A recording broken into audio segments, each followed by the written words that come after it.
Is Mike Norvell, Luke Fickell, or Jonathan Smith the most likely to get fired? Locked On presents The Portal, the daily podcast covering college football recruiting and everything NIL. Part of the Locked On Podcast Network. Your team every day.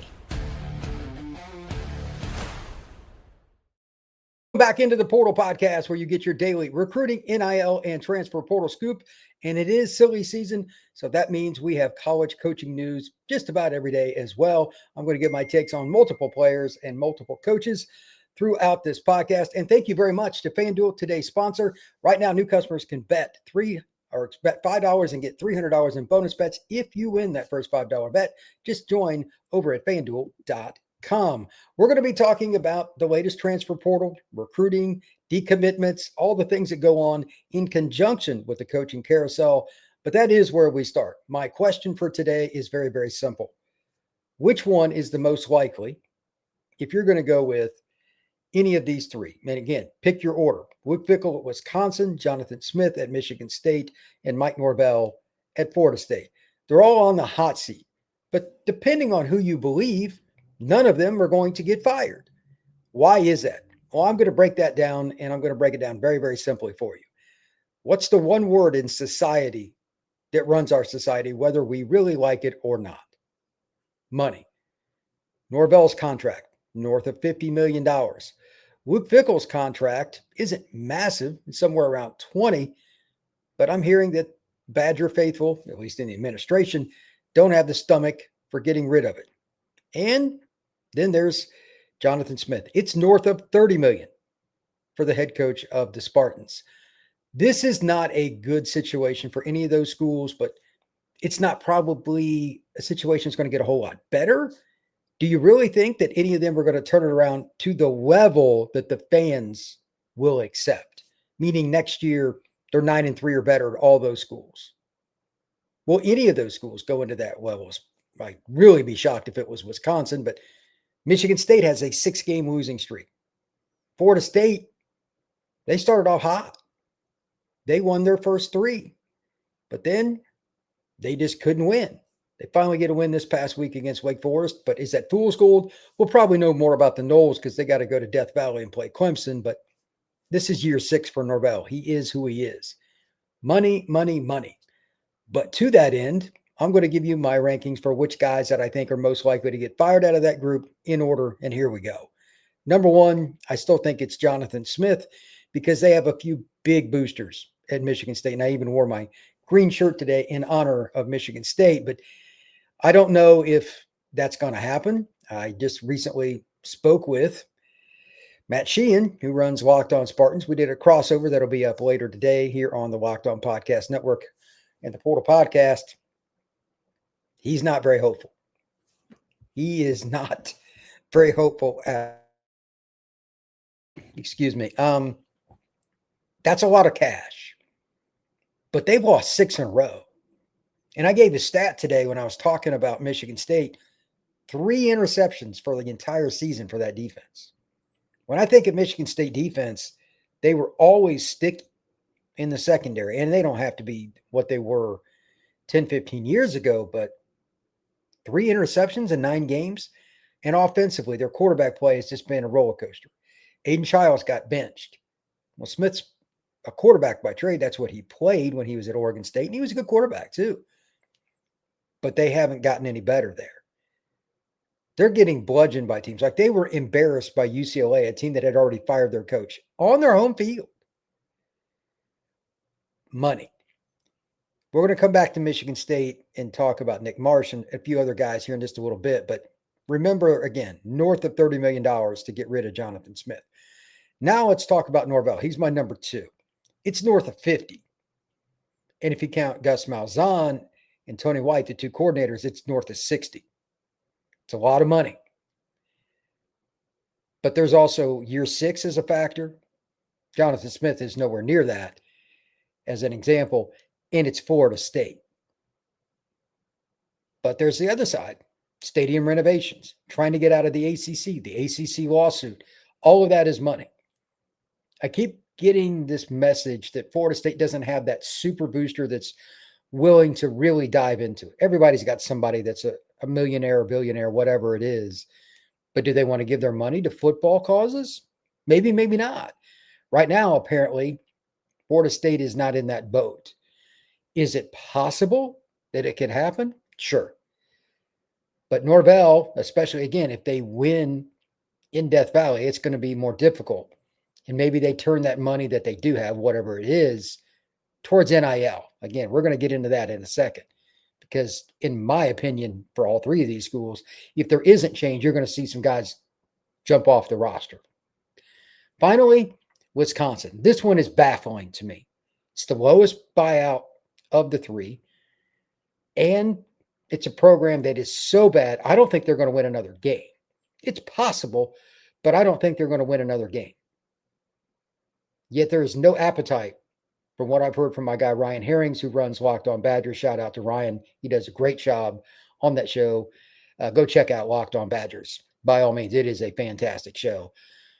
But they have nothing to talk about. It's like Michigan State. Like you go to the Michigan State 24/7 page, it's all basketball discussion. Wisconsin's trended that way too, because everybody's heard, well, we're not getting rid of the coach. What's the point? Why would I go to games? Why would I follow it? Well, now let's talk about that from a perspective of the portal. And let's talk about that from a perspective of recruiting. These people see what fans are saying, what boosters are saying, what alums are saying via social media, via podcasts, and just the news media in general. There's no way to sugarcoat it. These schools are underachieving, especially Wisconsin. I mean, they're going to finish with 2 wins, quite possibly. That's ridiculous. So can they rally and get the money? It's possible. And all these contracts are structured differently. Some of them you got to pay more upfront than others. Like Stoops at Kentucky, he gets a whole bunch of money real fast at Kentucky. And that's a basketball school. That's another one. I don't think that he's done a great job, but it's Kentucky. I get it. And it's a hoops program face first. There's no doubt all sides. It's basketball for the Wildcats. So he may be there for a while too. All of these, it's the same thing. We're in an era where hiring a staff after you get rid of a staff is give or take 75 to 100, if not more than $100 million. That is rough. So as I said about a week ago on a podcast, no more of these 10-year contracts. I think more schools, whether it's Wisconsin, Michigan State, or Florida State, should take an opportunity to hire a Brent Key if they can, but if they can't, take his top assistant. Brent Key is at Georgia Tech. Hey, what about Buster Faulkner, the offense coordinator? If you can get him for 5 years, you're probably better off. Because think about it this way. Jonathan Smith, everybody, myself included, thought that was a tremendous hire for Michigan State. And he has been a bust. They have lost 6 in a row.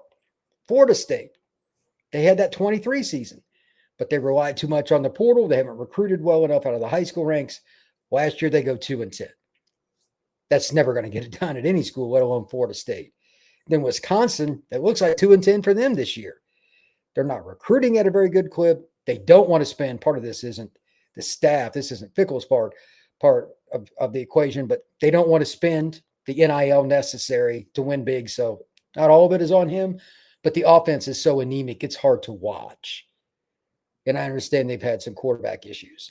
So now let's just talk about the big picture of the portal and all the issues that come with it. Because it could get worse for all three of these. That is next here on the Portal Podcast. Today's show is brought to you by our friends over at FanDuel. The NBA is back, and there's no better place to get in on the action than FanDuel, the official sports betting partner of the NBA. Even if you missed the start of the game or want to ride the hot hand, FanDuel has live bets on everything from who will score next to fourth quarter comebacks. Plus, you can even combine your live bets into a same-game parlay for a shot at a bigger payout.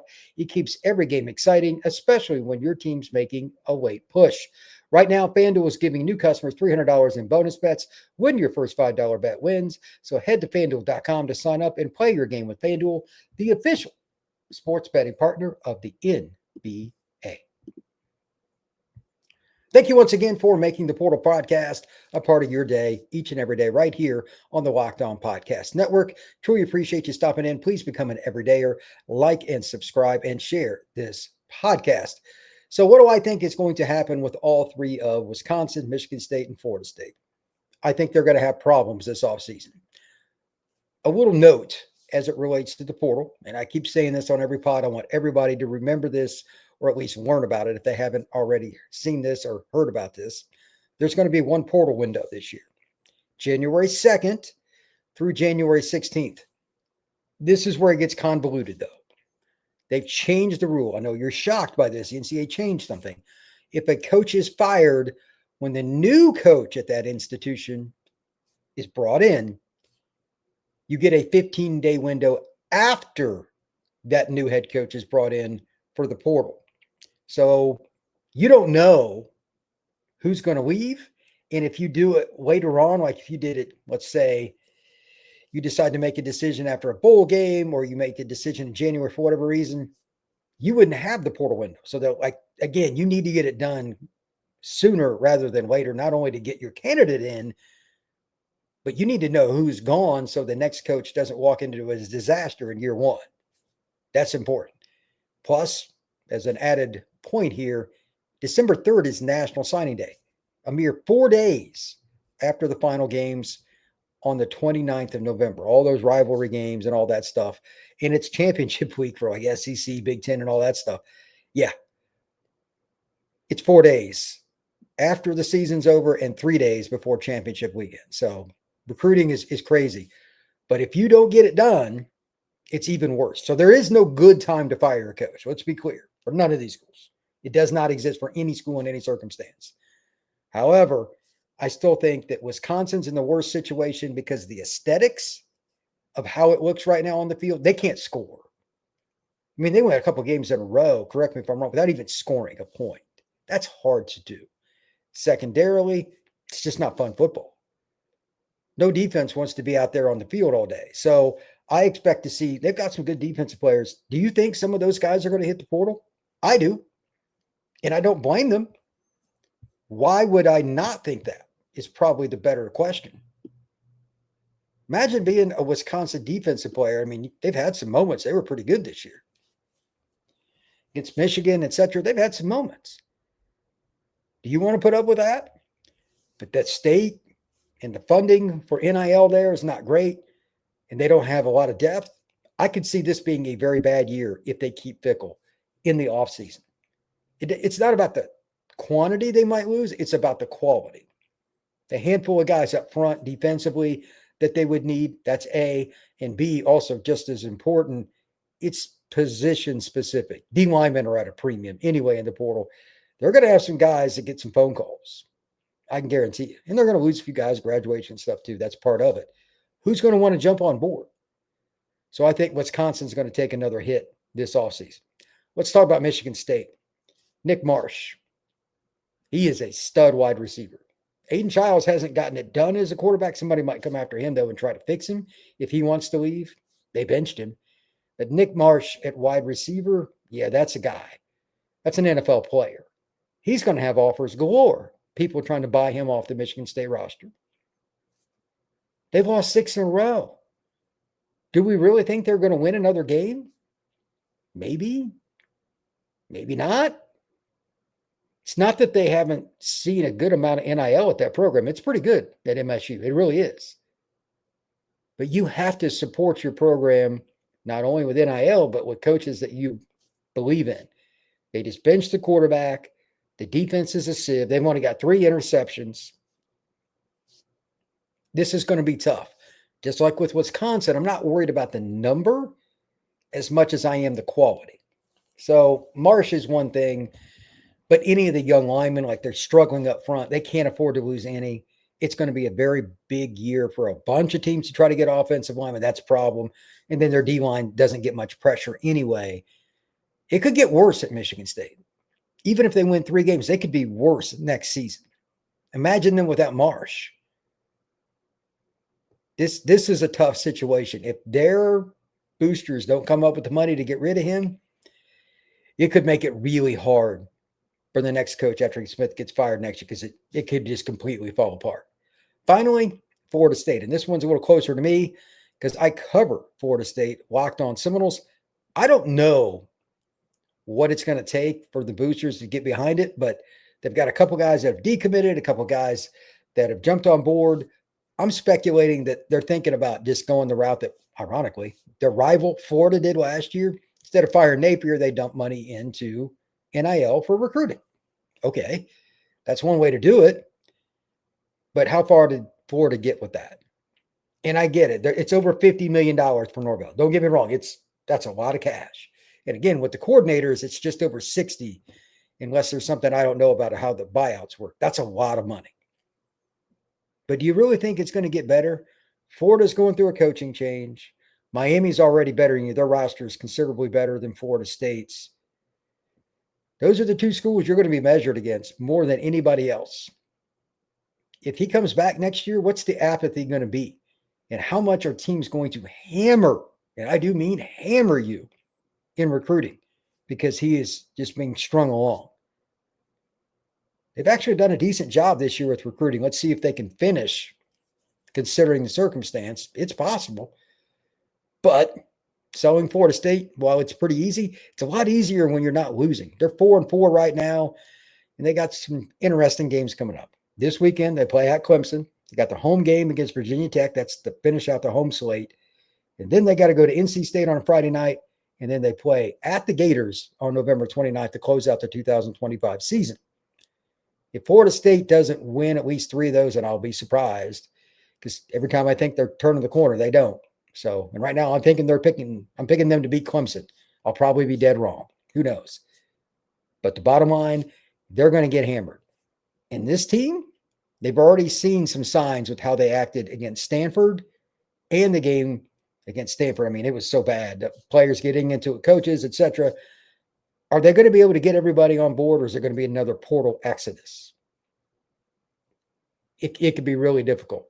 So while I think Florida State is the team that should probably be right there at the top because it's the prestige of the program to get rid of it, it's somewhere in between. I would say Michigan State's still more likely because I think they've got more big boosters that can get rid of it. So I'll put them 2, the Badgers 3.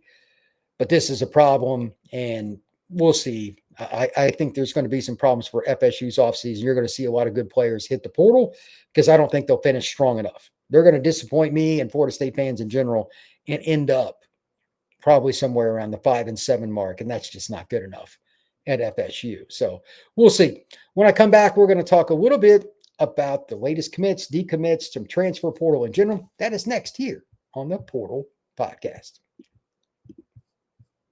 Today's show is brought to you by our friends over at Supply House. When the opening whistle blows on a new repair, get your crew moving forward with Supply House. Order today and see parts on your doorstep tomorrow. Over 280,000 plumbing, HVAC, and electrical items from the most trusted brands in the business. The real-time inventory and honest lead times keep you from punting on projects, while their industry-leading customer service always has your blind side covered. If you need parts right away, again, next day is a possibility with Supply House, and they've got all the people that you need to speak with in case you have questions for what you need, or if you just need to try to figure out the best price for a part and the best opportunity for your customer. They're right there for you. So join the free Trade Master program today and score serious perks like priority shipping, lower prices, and dedicated support line. Visit supplyhouse.com to sign up for free and use promo code SHCollege5 for 5% off your first order. That's supplyhouse.com. Real people and real service. All right, let's talk about the latest commits and decommits as we do every day here on the Portal Podcast on the live show. Let's get into it a little bit here. The latest commitments, they're a handful. There's definitely more than there was yesterday. Just going to kind of go down the list here. Mohammed Bangora, I hope I'm pronouncing that right, 6'7", 225 pounds, out of Westerville Central in Westerville, Ohio, just outside of the city of Columbus. He's going to Miami of Ohio. We got Daryl Carey, formerly committed to Penn State. He is flipped over to Maryland. He's a safety, 6'2", 185 pounds, out of famed DeMatha Catholic on the edge of Washington, D.C. Hannibal Carter Nieves, that is a kid out of Grayson High School, a safety, 6'2.5", 195 pounds. He's going all the way out to play for the Arizona Wildcats. Coastal Carolina picks up Zeke Marshall. He's out of Raven Gap. It's a private school that's a boarding institution up in the mountains of Georgia. He's a safety, 6'4", 190 pounds. And again, he is going to Coastal Carolina. Brendan Huddleston. He's an edge rusher, 6'3", 245 pounds, out of Ladue Horton Watkins in St. Louis, Missouri. He is going to Fresno State. And Michigan picks up a commitment from Aiden Reeder. Ironic here.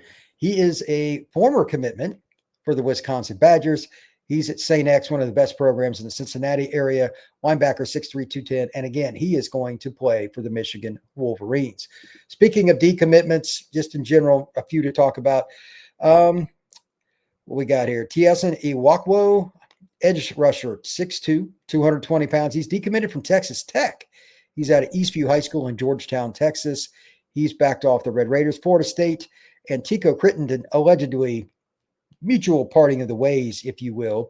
He is no longer committed to the Noles. Defensive tackle, 6'4", 300 pounds, out of Lithonia, Georgia, just outside of Atlanta. Dylan Berryman, defensive tackle. He's out of the greater Monroe, Louisiana area in northern part of the state. He was committed to the Longhorns. He's decommitted. Cooper McCutcheon, tight end, no longer committed to North Carolina. Cooper is from Archbishop Moeller in Cincinnati, another famed program. We got Neves, the kid I talked about it a second ago. He was committed to Kansas State previously. Zeke Marshall, the kid from Raven Gap, he was committed to Toledo. And Kamari Miles, wide receiver, has no longer decided to stay with North Carolina. He's out of Carver High School, very good program. Had a chance to meet him a little over a year ago. Good kid. 6'2", 265 pounds. He is no longer committed to the North Carolina Tar Heels. Finally, just a couple of notes here on the transfer portal. Dakota Fields, pretty good corner prospect. Probably could play safety too. Out of Junipero Serra in the greater Los Angeles area. Really good program. No longer committed to the Ducks. He's a corner or signed with the Ducks. He's going to hit the portal. We've got, let's see, got 3 or 4 other kids here. Damari Alston, the running back. This has been talked about before. I want to bring this back up. From Auburn, he's sitting out so he can preserve a year and go somewhere else. That's a big back with some talent. I don't think he'll have a hard time finding a home. Ashton Wolf, he is from Washington. He was at Colorado State. He's going to enter the transfer portal. He's a kicker. We've got Rasheed Lovelace. That's a defensive lineman. He's no longer in the boat. Let's see here which program we got him with. Nicholls State. He's no longer with Nicholls State. He's going to be in the transfer portal. And Joey Swafer, redshirt sophomore, 6'5", 250 tight end, is no longer with Penn State. He is headed to the transfer portal. Thank you once again for checking out this podcast. I enjoy talking about all the latest recruiting stuff. And as a reminder, please like and subscribe. Here's my parting shot. We started to see the breakthrough the last 48 hours with the portal. And while I'm still going to give all the recruiting news that I get, what we're about to have happen, because it started with all the rumors and we're less than a month away from National Signing Day, the season being over, all that, we're going to see a lot longer section of this show be about the portal. A lot of kids, Oklahoma State, like they're losing a ton of their roster, etc. But when a couple more of these firings happen, we're really going to see it.